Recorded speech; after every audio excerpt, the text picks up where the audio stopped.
Just to give you a little information, as you well know, the road down there on Summit is still blocked off. It will be blocked off probably for the remainder of today and probably a good portion of tomorrow until some of the investigative things need to be done and finished. But we're accommodating people in and out, getting them to the library, getting them to the post office, so the public is not going to be that far inconvenienced. The security level at Mar-a-Lago is the highest it can possibly be now. The road closures are back in place and will remain there. The checkpoints are in place. And my commitment to the Secret Service is to give them every possible resource from PBSO. Once they determine the level of security that they need, they will get all the resources possible. So having said that, I'll let you talk to the U.S. Attorney. Thank you, Sheriff.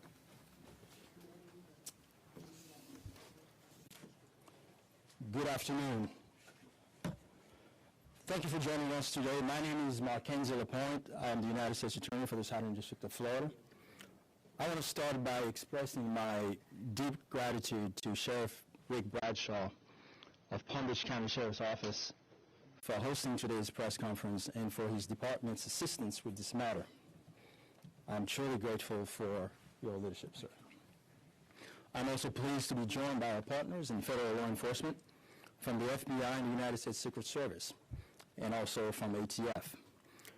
Joining us today for comments and announcements are Special Agent in Charge Jeffrey B. Veltri of the FBI Miami Field Office, and Acting Director of the U.S. Secret Service, Ron Rowe. I want to also thank the men and women in law enforcement who have been working around the clock in the initial phase of this ongoing investigation. Our partners include federal and local authorities who effectuated the apprehension of the defendant and have aided in ensuring federal charges were filed against him this morning. We're here to announce that Ryan Wesley Routh, 58 years old, of Hawaii, has been charged by a criminal complaint in the Southern District of Florida with firearms offenses related to an incident which occurred yesterday at Trump International Golf Course right here in West Palm Beach. Routh was charged federally with possession of a firearm by a convicted felon and possession and receipt of a firearm with an obliterated serial number. He had his initial appearance today before Magistrate Judge Ryan McCabe in the federal courthouse in West Palm Beach.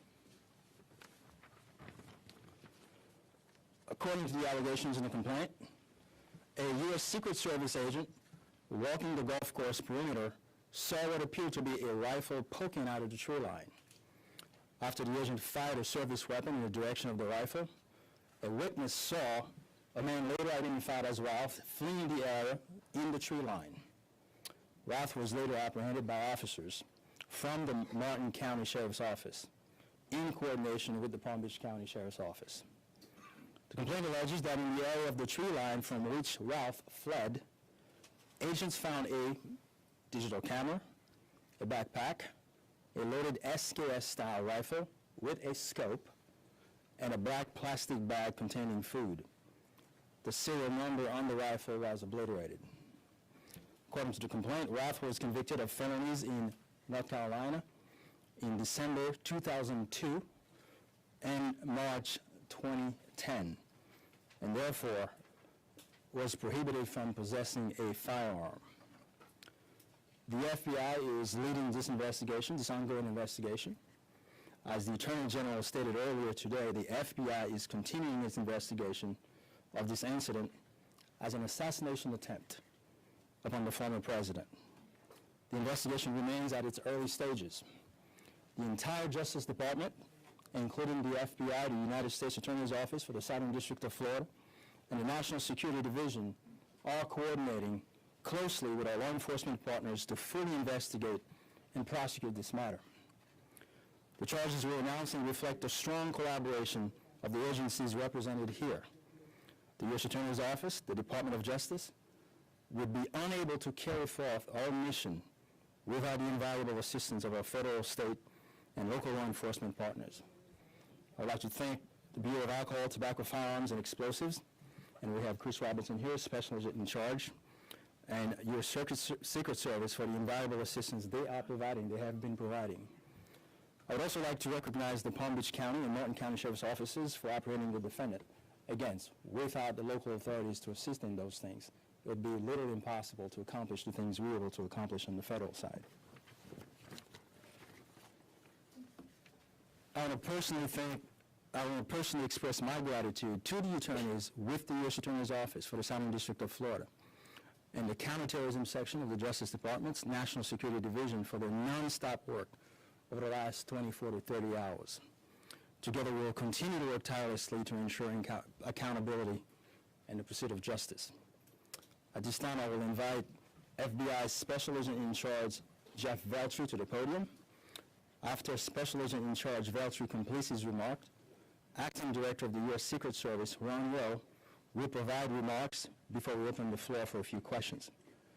On our end, given that this is a pending matter before the court and the investigation is ongoing, all comments will be limited. Thank you very much. Jeff.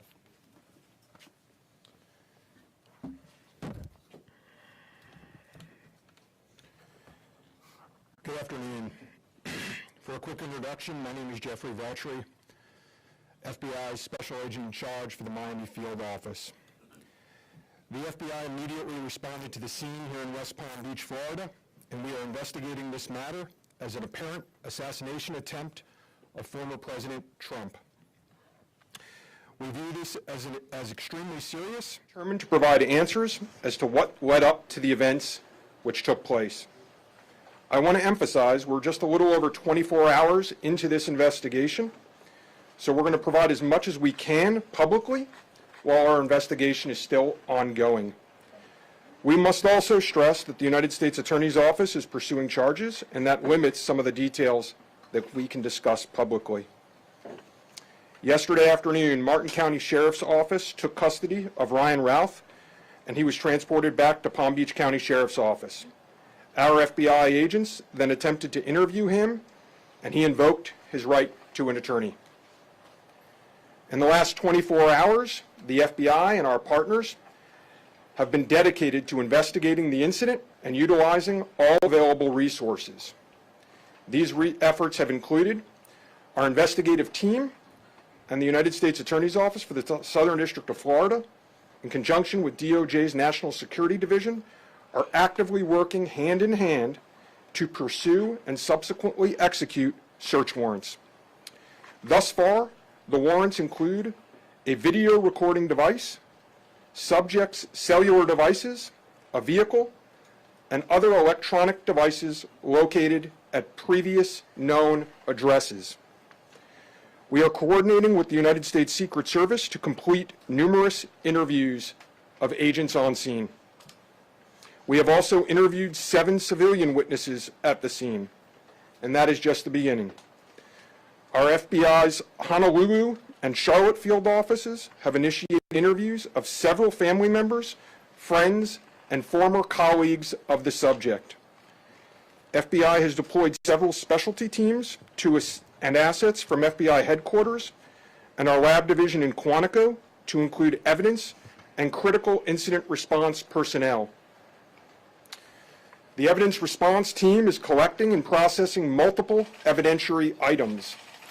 These range from the rifle, which is an SKS model with a scope and obliterated serial numbers, to 2 bags, the subject's electronics, and what appears to be ceramic tiles. DNA has also been collected from those items, which are being sent to Quantico for testing. We will also process the subject's vehicle for evidence. The Cellular Analysis Survey Team, what we refer to as CAST, conducted thorough analysis of the subject's cellular device locations. The CAST analysis aligns with witnesses' account of the subject's presence at the scene both before and around the time of the incident on September 15th.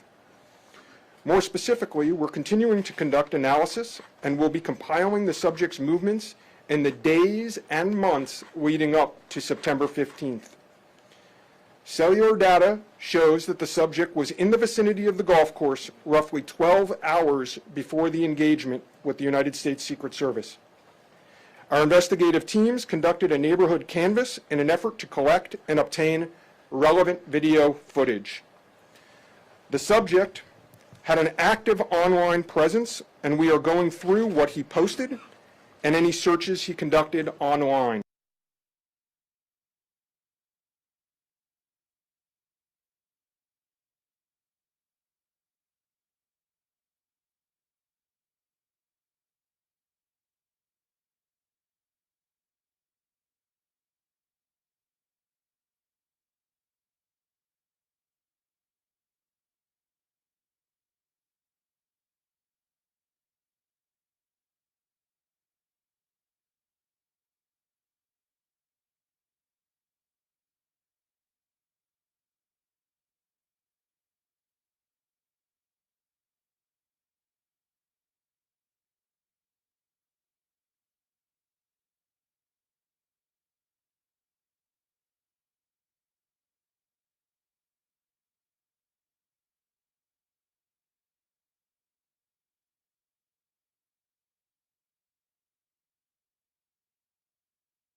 We appreciate the public's diligence in passing potential tips and information regarding the subject and this incident to the FBI. If you have any information, please call 1-800-CALL-FBI or go online to tips, that's tips.fbi.gov. With that, let me turn it over to the United States Secret Service Acting Director, Ron Routh. Good afternoon, everybody. Yesterday afternoon, this country was reminded of the heightened and dynamic threat environment the United States Secret Service and its protectees face on a daily basis. Immediately following the assassination attempt of former President Donald J. Trump on July 13th, the Secret Service moved to increase assets to an already enhanced security posture for the former president. In the days that followed, President Biden made it clear that he wanted the highest levels of protection for former President Trump and for Vice President Harris. The Secret Service moved to sustain increases in assets and the level of protection sought, and those things were in place yesterday. At approximately 1:30 p.m., former President Trump was playing golf during an off-the-record movement to the Trump International Golf Course. A Secret Service advance agent supporting the front edge of the agency's layered approach to protection encountered an individual attempting to secrete himself in the wood line. This happened, the alleged gunman was on the public side of the fence near the sixth green. A layered approach of security is integral to the Secret Service's protective methodologies, and it's also the key to our success. As former President Trump was moving through the fifth fairway across the course and out of sight of the sixth green, the agent, who was visually sweeping the area of the sixth green, saw the subject armed with what he perceived to be a rifle and immediately discharged his firearm. The subject, who did not have line of sight to the former president, fled the scene. He did not fire or get off any shots at our agent. With reports of gunfire, the former president's close protection detail immediately evacuated the president to a safe location. The protective methodologies of the Secret Service were effective yesterday. The former president's protective apparatus allowed for the early identification of the threat and led to a safe evacuation. The increased assets directed by President Biden were in place yesterday. These included the counter-sniper team elements, counter-surveillance agents on the exterior, counter-assault teams partnered with local tactical assets from the Palm Beach County Sheriff's Office, and counter-unmanned aerial system elements. All of these entities were present yesterday. And while all of these assets were in place, as I've said publicly, we must satisfy the basic requirements of the Secret Service's protective methodologies. In partnership with local law enforcement, we did just that. And the agents' hypervigilance and the detailed swift action was textbook. And I commend them and our partners for an exemplary response in keeping former President Trump safe. And I will tell you, having served in local law enforcement in Palm Beach County, I can state that I am tremendously impressed and appreciative for all the efforts of the Palm Beach County Sheriff's Office and Sheriff Snyder with the Martin County Sheriff's Office. But what was critical to this was the quick reaction, the response, the hypervigilance of the men and women of the United States Secret Service, who since July 13th have been rising to meet an unprecedented and hyper-dynamic threat environment. And they are rising to this moment, and I could not be more proud of them and the way they have executed, not only yesterday, but what they're doing today, and what they are doing tomorrow, and what they will always do, because it is their duty. Thank you. Okay. All right, well, go slow here, folks. All right, don't everybody do it at once. Ask who you want to answer the question, and then give the question. I have a question for you, Director. Is there any evidence to suggest that the suspect knew that Donald Trump would be on the golf course at that time? And was the golf course searched thoroughly before the former president's arrival? So at this time, it was an off-the-record movement, meaning it was not on the former president's official schedule. And what I go back to is the layered approach. The elements and the methodologies of the Secret Service. There was a front element. It did its job in sweeping ahead of the president. That's what identified this individual who was in that wood line. And the swift action of that agent doing his job, pushing out ahead, sweeping while the president was behind him several hundred yards and several holes away, out of sight from the gunman, did his job. And that was what alerted the detail, and the swift action is what triggered that. First question, was there any evidence to suggest that the suspect knew that Donald Trump was going to be on that golf course at that time? Based on what I know now, and it's an active investigation, I don't have any information on that. Terry Parker. How many times did your agents go around the perimeter and scope out the golf course during the 12 hours that this guy was holed up in the shrubbery? So this was an off-the-record movement. It wasn't a site that was on his scheduled, it wasn't part of his schedule. So there was no posting up of it because he wasn't supposed to have gone there in the first place. Go ahead. Have you briefed former President Trump on your findings so far, and has his campaign asked for any changes in his security going forward after yesterday? So, Over here. Sorry. So I've had a conversation with the former president. We've explained and we've worked with the campaign. The president is aware that he has highest levels of protection that the Secret Service is providing him. Reaction to what we saw yesterday? We constantly evaluate based on threat. And yesterday what we show is that our agents and our protective methodologies, and there's a lot of tactical assets in place, things that have been put in place as a result of what happened 60 days ago, those elements are working, and that demonstrates the redundancies that we have. And so we constantly evaluate.